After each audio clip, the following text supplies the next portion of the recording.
Hello,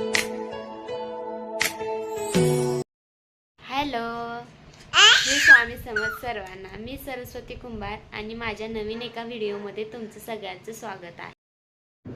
आज दुपारी येशू झोपलेली होती आणि बरोबर दुपारीच पाणी आलं होतं, म्हणून म्हणलं पाणी भरून झालं की क्लिनिंग करून घ्यावी घराची. म्हणून मग किचन क्लीन करायला घेतलं होतं. खूपच घाण झालं होतं आणि पाणी नसल्यामुळं काहीच करता येत नाही. तर तुम्हाला तर प्रश्न पडला असेल आता मी कुठं राहते. तर मी राहते छत्रपती संभाजीनगरला. मला तर असं वाटतं की एकमेवच अशी सिटी आहे की जिथं 24 तास पाऊस आहे, पण पिण्याच्या पाण्याची लयच कमतरता आहे बघा इथं. तुम्हाला 15 दिवसातून एकदा पाणी येतं इथं. पाणी 15 दिवसाचं भरून ठेवायचं म्हणलं तर लय अवघड जातं आहे. लोक इथं बारकी जरी भांडी असली तर ती पाणी आलं की भरून ठेवतात इथं. इथं ते MIDCचं पाणी येतं आणि ते पण 15 दिवसातनं. म्हणल्यावर लोक साठवून तर किती ठेवणार साठवून ते. म्हणून शेवटचे 4-5 दिवस तर असं एक आतुरतेनं वाट बघत बसतात तिथं माणसं की पाणी कधी येणार म्हणून म्हणलं आता थोडीफार क्लिनिंग करून घ्यावी.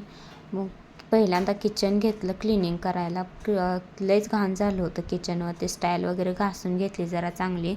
आणि आपल्याला काय किचन व्यवस्थित असलं की ती स्वयंपाक करायला बरं पडतंय व जरा. महिला मंडळ म्हणजे काय, आता किचन चांगलं लागतं महिला मंडळांना. म्हणून किचन पहिलं साफ करून घेतलं व्यवस्थित. त्या एक स्वयंपाक करायला भारी वाटतो. बोलत आपलं किचन साफ झालं तेवढं. असा होता शेवटचा लूक तो. नंतर घेतलं फ्रीजमध्ये वाकून बघितलं तर बापरे किती राडा झाला होता. म्हणून म्हणलं फ्रीजचं पण क्लिनिंग करून घ्यावं आणि हळूहळू सगळं क्लिनिंग करायला घेतलं. मग आम्ही आता शिफ्ट होणार होतो. थोड्याच दिवसात म्हणजे काय 8च दिवस राहिले असतील. 8 दिवसातच आम्ही शिफ्ट होणार आहे. आता ते कुठं शिफ्ट होणार आहे आम्ही ते तुम्हाला नेक्स्ट व्हिडिओमध्ये मी सांगेलच. आणि आता इथून पुढं तुम्हाला सगळे पॅकिंगचे वगैरे शिफ्टिंगचे व्हिडिओ येतील. तरी अजून तिकडं जायला 8 दिवस बाकी होते. पण म्हणलं आपल्या डोळ्याला बघायला तर जरा बरं वाटावं म्हणून एवढे तरी थोडी तरी क्लिनिंग करून घ्यावी. कारण परत जास्त पण खराब झाल्यानंतर नको वाटतं ते क्लिनिंग करायला. आणि थोडं आहे तोपर्यंतच क्लिनिंग करावं. डीप काय एवढी जास्त केली नाही, कारण नंतर एकदा क्लिनिंग वगैरे सगळं करूनच तिकडं सामान शिफ्ट करायचं आहे.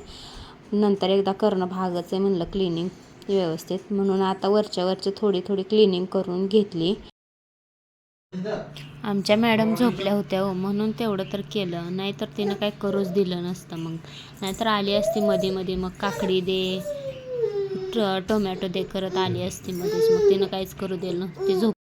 ती झोपली म्हणून तेवढं तर झालं होतं. मग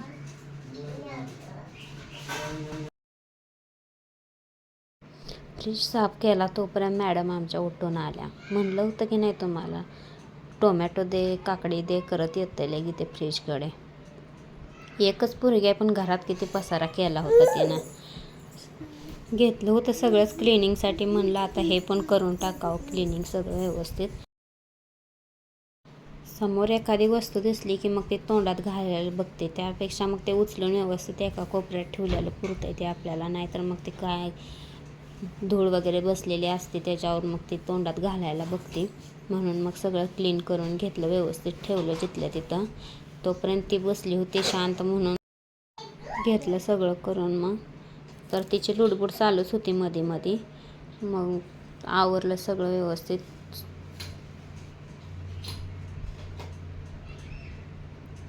नंतर सोफा पण घेतला व्यवस्थित पुसून. ती बेडवरनं कधी एकदम पळत येऊन उडी मारते, म्हणून त्याला सोफा जॉईन केलेला आहे. तिची खेळणी तर सगळीकडे पडलेली असतात. खेळत तर ती काय नसते, नुसतं त्याला त्या बॅगेतून काढून पसारा मांडायचा असतो. 2 मिनटं खेळली की झालं, तिचं खेळणंच संपलं. मग ते आवरून ठेवलं आणि लगेच झाडून काढायला घेतलं. मग झाडून काढलं. मग असं होता शेवटचा लूक बेडचा. सगळं आवरून व्यवस्थित ठेवलं होतं. मग संध्याकाळी छान असं जेवण करून घेतलं आणि मग नंतर थोडा वेळ TV बघावं म्हणलं होतं, म्हणून मग थोडा वेळ कार्टून बघितलं. असा गेला माझा आजचा दिवस. Please like share and subscribe. Thank you for watching.